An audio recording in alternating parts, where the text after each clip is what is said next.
Nah, dari dua kejadian ini, Bang, Anas Urbaningrum, kemudian PK Pak Muldoko terhadap Partai Demokrat, ini apakah akan memberikan dampak elektoral terhadap Partai Demokrat atau posisi Partai Demokrat di koalisi perubahan? Kalau PKN misalnya, akan sulit untuk bergabung di koalisi yang ada Partai Demokratnya, ya kan? Tapi kan masih bisa ke PDI juga, ya kan? Oke. Dan bisa juga ke koalisi besarnya Pak Prabowo. Jadi dua pilihan itu masih terbuka.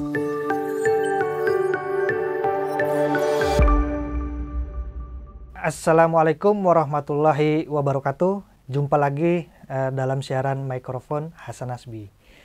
Pemirsa, kali ini agak sedikit berbeda. Biasanya Bang Hasan yang duduk di sini kemudian memberikan analisa-analisa politik.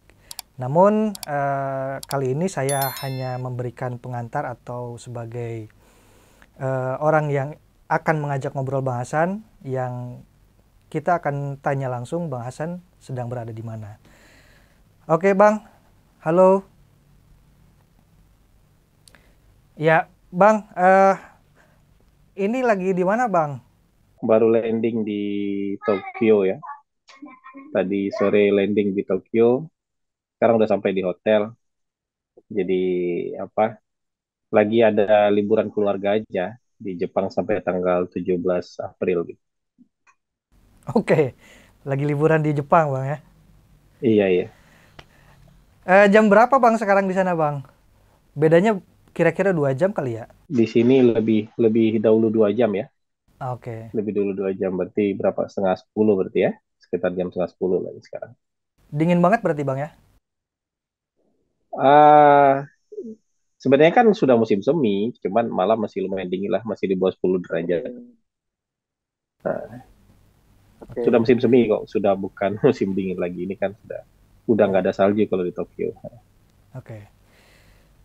Bang, kita sedikit mengganggu nih Bang liburan Bang Hasan yang di Jepang terkait beberapa manuver-manuver partai politik dan elit-elit partai politik ya yang semakin hangat terus ya. Mungkin kita ada beberapa topik. Kita bahas dulu yang pertama itu mengenai kabarnya ada informasi bahwa mantan Ketua Umum Partai Demokrat Anas Urbaningrum itu akan bebas. Nah ini gimana tanggapan Bang Hasan? Ya kan memang sudah waktunya ya, Bang Anas bebas itu sudah waktunya. Dan bebasnya Bang Anas mungkin akan disambut dengan sangat sangat meriah oleh para loyalis-loyalis dia. Tapi kita nggak tahu ya seberapa banyak dan seberapa militan loyalis-loyalis Bang Anas. Yang jelas kalau loyalis-loyalis yang terdata itu kan sudah bikin partai, namanya Partai PKN, ketuanya Beli Gede Pasek. Nah itu menurut saya yang apa? Yang menurut saya loyalis-loyalis Anas itu di sana. Jadi kebebasan Mas Anas mungkin ditunggu sama sama terutama oleh orang-orang partai ini, kan gitu. Orang-orang partai ini yang menunggu kebebasan Mas Anas. Nah, apakah kebebasan Mas Anas itu akan menjadi darah segar buat partai PKS? Kita nggak tahu. Kita kan harus lihat dulu. Bagaimanapun kan Bang Anas ini kan baru keluar sekolah gitu, baru kelar nyantri di Sukamiskin. Suka miskin. Ya. Apakah ada, walaupun ada perdebatan, apakah ini betul-betul persoalan pidana atau karena persoalan politik itu perdebatan belakangan. Tapi kalau misalnya ini yang akan dijadikan darah segar oleh PKN, menurut saya ini perlu diuji dulu. Apakah betul masyarakat akan menganggap ini sebagai sebuah darah segar dan Bang Anas yang baru keluar dari nyantri di Sukamiskin itu punya magnet dan daya tarik politik untuk membesarkan partai. Nah, ini sih masih hipotetik lah ya. Jadi, tapi kalau menurut saya perlu waktu lah. Kalau dulu tahun 2010, 2011 Bang Anas itu memang tinggi surveinya, Hmm, magnet politiknya besar, magnet politiknya besar sebagai calon pemimpin yang masih belia, gitu. Usianya masih cukup muda dibandingkan yang lain itu memang dia menjadi magnet waktu itu. Tapi setelah 10 tahun terakhir beliau nyantri di apa di suka miskin. Sukamiskin itu menurut saya zaman sudah banyak berubah, ya. Bahwa dia masih punya loyalis, ya. Tapi apakah masih jadi magnet politik dan masih bisa mendulang elektoral buat partai PKN? Menurut saya ini perlu diuji lah, perlu diuji. Gitu. Ini Bang, ada ada berita dari Kornas Sahabat Anas nih Bang ya. Katanya dalam prosesi kebebasan Anas Urbaningrum itu akan ada satu momen di mana beliau akan menyampaikan pidato. Nah, pidato ini katanya disebut-sebut akan mengejutkan lah. Kira-kira akan bersinggungan dengan Pak SBY kira-kira gitu. Kejutan apa nih Bang yang akan disampaikan oleh Anas Urbaningrum? Kalau itu saya nggak tahu persis ya. Tapi kadang-kadang mungkin kita juga bisa berbeda persepsi soal kejutan-kejutan ini. Maksud saya, apakah kejutan ini hanya berupa informasi yang belum selama ini kita nggak tahu, atau kejutan ini bisa memberikan efek politik yang besar. Nah, kalau menurut saya yang paling mungkin kan ya berupa informasi aja. Ada informasi yang mungkin selama ini orang nggak tahu, atau ada informasi yang selama ini orang hanya sayup-sayup tahunya dan besok mau dibongkar oleh Anas Urbaningrum itu. Nah, tapi apakah informasi ini punya daya gedor, punya efek yang besar, walau alam.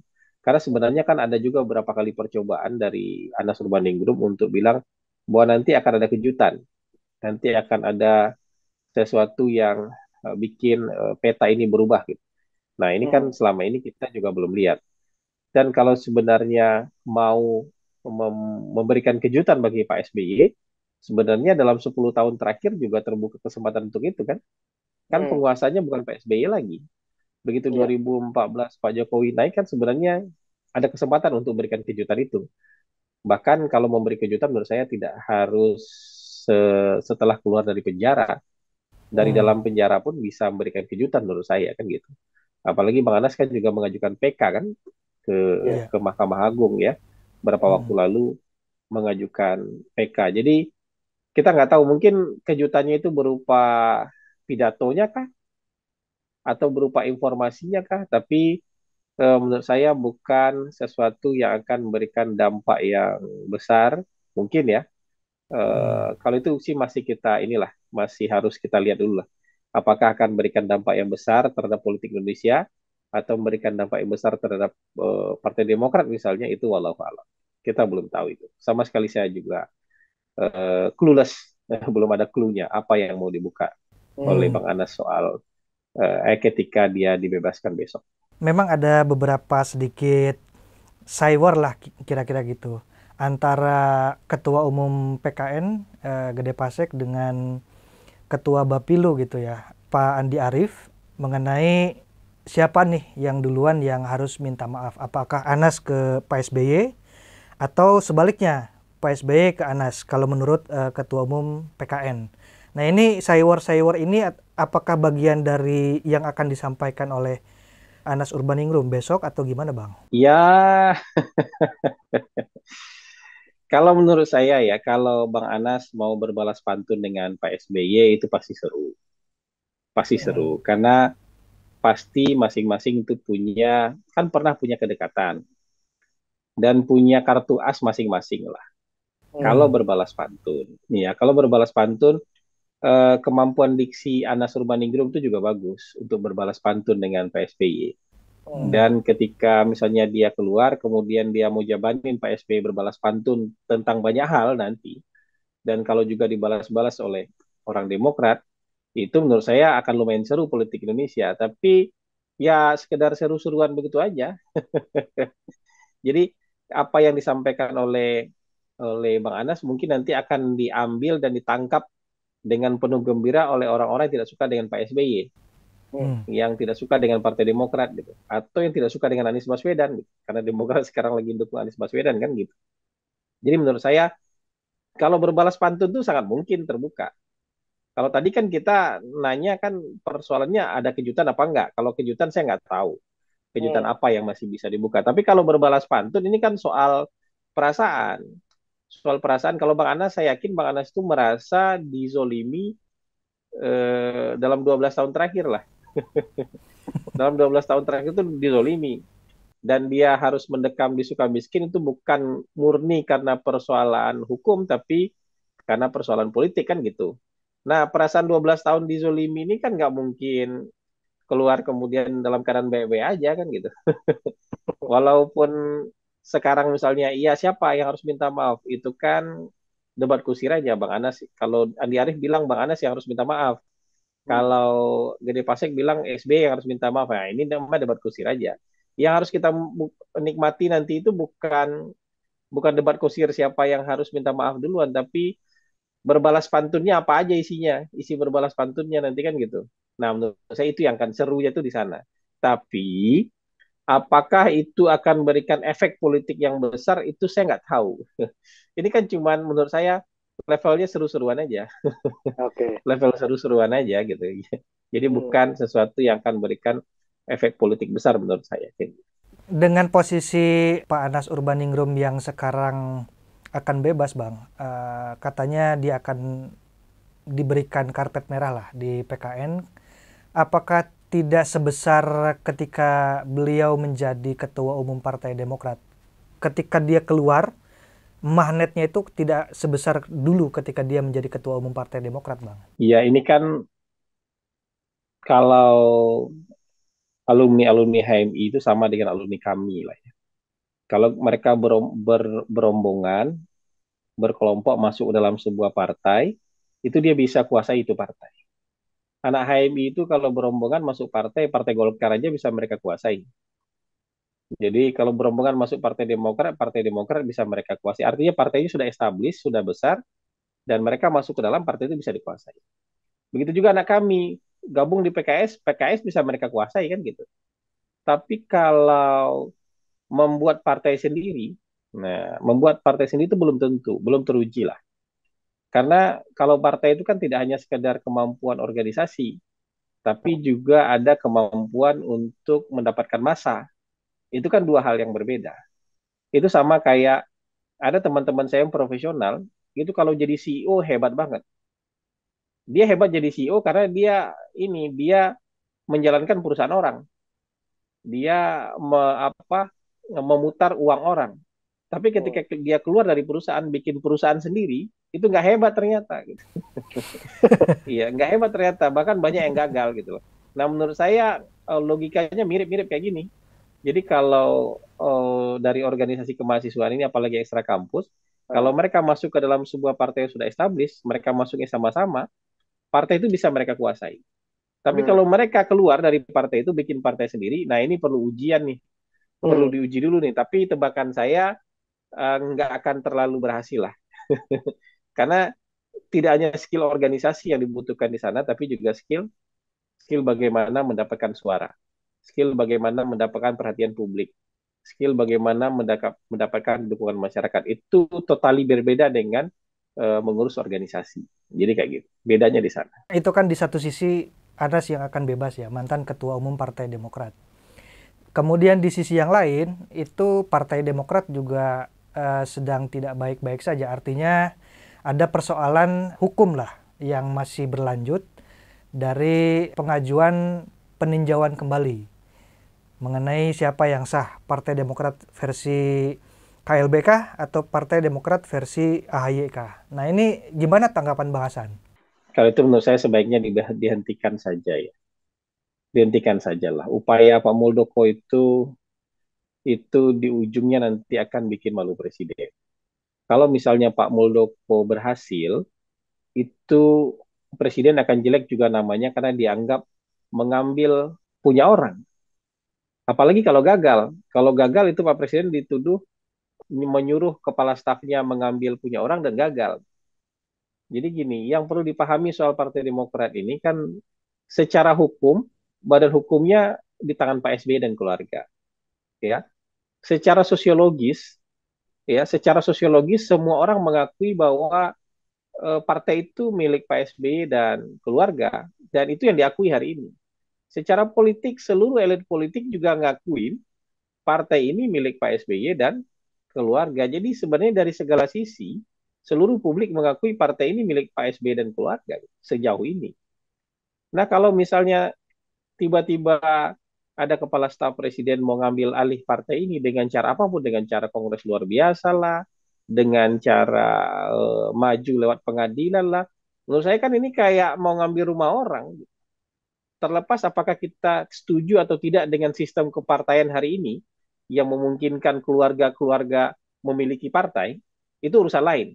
Tapi bahwa secara hukum, secara sosiologis, secara politik, partai ini memang hari ini di tangan Pak SBY.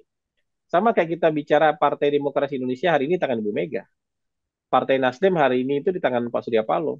Partai Gerindra hari ini itu di tangan Pak Prabowo dan keluarga. Jadi kalau kalau ada orang yang mengambil alih ini lewat pengadilan sekalipun, itu kan kayak mau ngambil rumah orang. Ini kan kayak mafia tanah mau ngambil rumah orang gitu loh. Orangnya sudah secara sosiologis semua orang ngaku itu rumah si X. Secara hukum si X-nya punya sertifikat BPN, kan gitu. Tapi kemudian ada mafia tanah, kemudian merekayasa cerita bahwa dia juga punya surat katanya. Dia juga punya cerita soal pemilikan tanah dan rumah itu, maka dia maju lewat pengadilan. Ini kan ya kayak mafia tanah jadinya gitu loh. Jadi menurut saya ini nggak usah dilanjutkan lah. Nggak usah. Kalau mau bikin partai sendiri, Pak Muldoko kan bukan kader Partai Demokrat. Kalau mau bikin partai sendiri kan gitu. Kalau nggak nanti politik kita, sistem kepartaian kita yang masih jauh dari sempurna ini makin kacau balau. Nanti orang nggak usah bikin partai. Maju aja ke pengadilan buat ngambil Golkar. Maju aja ke pengadilan buat ngambil Nasdem. Maju ke pengadilan buat ngambil PDIP misalnya. Atau maju ke pengadilan buat ngambil ngambil siapa? Ngambil Gerindra misalnya. Ya mau jadi apa kita kan gitu. Nah ini menurut saya yang harus di. Jadi mau yang menjadi masalah itu sekarang tuh orang-orang politik, pendukung-pendukung politik itu kalau kegiatan ini dilakukan buat terhadap orang yang dia dukung atau partai yang dia dukung, dia akan maki-maki kegiatan ini. Tindakan PK yang dilakukan Pak Muldoko ini. Tapi kalau ini PK ini ditujukan kepada orang yang dia tidak suka, ke partai yang dia tidak suka, ke Demokrat misalnya, ke terhadap Pak SBY, terus dia diam aja atau malah mendukung gitu. Jadi menurut saya ini nggak pas lah. Kalau mau memajukan politik Indonesia, cara-cara mafia tanah kayak gini nggak usah dilanjutkan. Karena apapun kejadiannya, mau menang mau kalah, yang jelek itu nama Pak Presiden. Kan nggak mungkin nama Pak Presiden nggak dibawa orang yang kerja kepala staf presiden kan gitu. Gitu. Jadi menurut saya tuh berhentikan aja lah. Kalau emang sayang dengan Pak Jokowi, peduli dengan nama baik Pak Jokowi, mending ini diberhentikan. Mending bikin partai sendiri atau cari partai lain yang mau menampung Pak Muldoko dengan tangan terbuka kan kayak gitu. Nah ini kan Bang, dari pernyataan Abang tadi, kalau misalkan terus-terusan seperti ini, mau jadi apa partai politik kita? Karena kan dari beberapa presiden itu, selain Partai Demokrat tentunya, itu ada konflik dengan partai-partai lain. Misalkan Partai Hanura, kemudian Partai Golkar pernah punya konflik juga, kemudian P3 gitu ya. Nah ini kenapa bisa seperti ini Bang? Oh, kalau partai lain itu masih masuk akal karena itu konflik internal orang-orang di dalam yang berebut kuasa. Kalau yang satu sini kan Pak Muldoko bukan orang dalam. Oke. Kalaupun ada orang dalam satu dua yang mendukung, tapi kan konteksnya Pak Muldoko bukan anggota Partai Demokrat, bukan kader, bukan, apalagi pengurus, bukan. Jadi kalau di Partai Golkar itu sesama sesama tokoh Partai Golkar yang berebut, ya kan? Di P3 itu yang sesama tokoh P3 yang berebut, masuk akal. Jadi ada konflik di internal itu mereka selesaikan dengan cara-cara adat di organisasi mereka, itu masuk akal. Kalau ini kan enggak. Ini kan orang luar yang mengambil partai orang lain kan gitu. Ini makanya saya bilang itu beda. Ini kalau yang ini menurut saya gaya-gaya mafia tanah ini. Mafia tanah klaim punya sertifikat juga, padahal sudah jelas-jelas itu tanah sudah turun-temurun dimiliki oleh orang, punya sertifikat BPN, tapi mafia tanah ini maju lewat pengadilan kan gitu.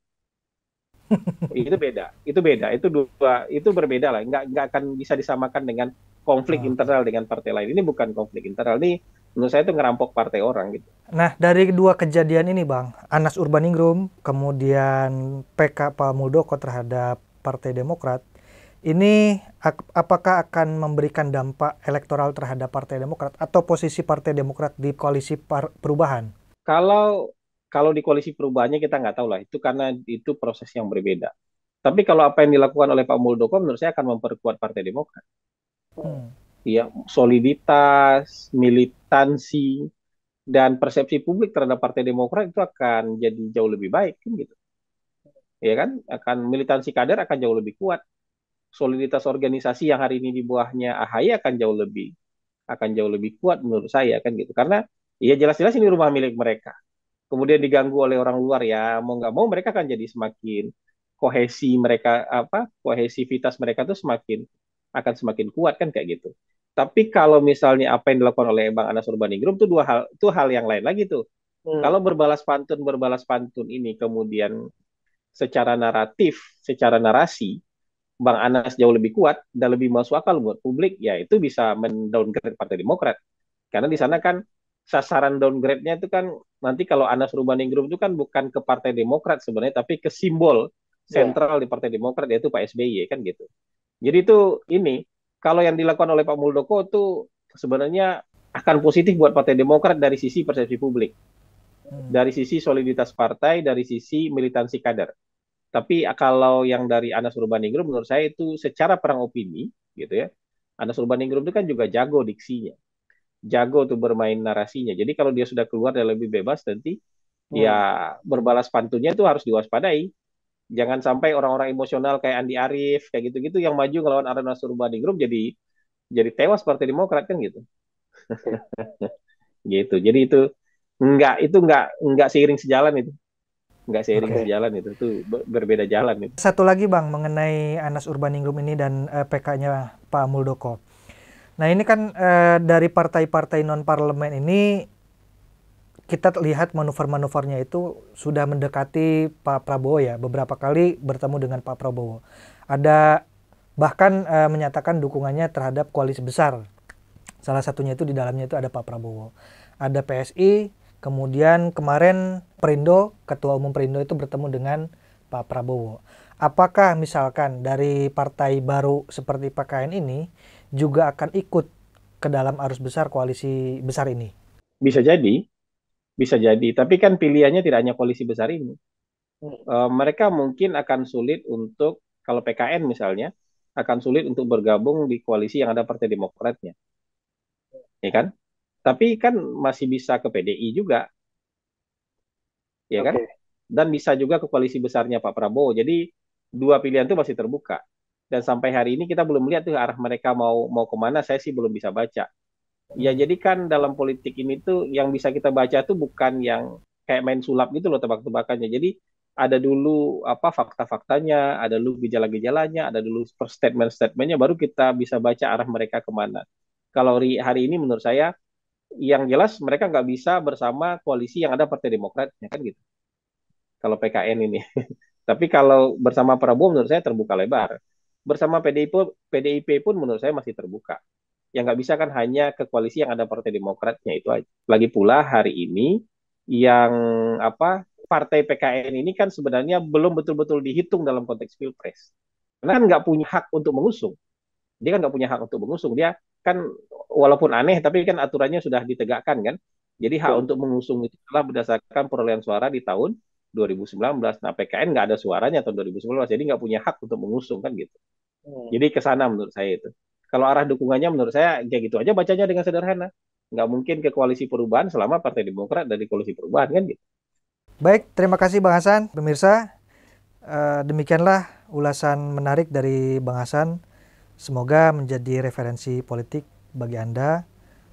Sampai jumpa lagi di episode selanjutnya. Billahi taufiq wal hidayah. Wallahu muwafiq ila aqwamit thoriq. Wassalamualaikum warahmatullahi wabarakatuh.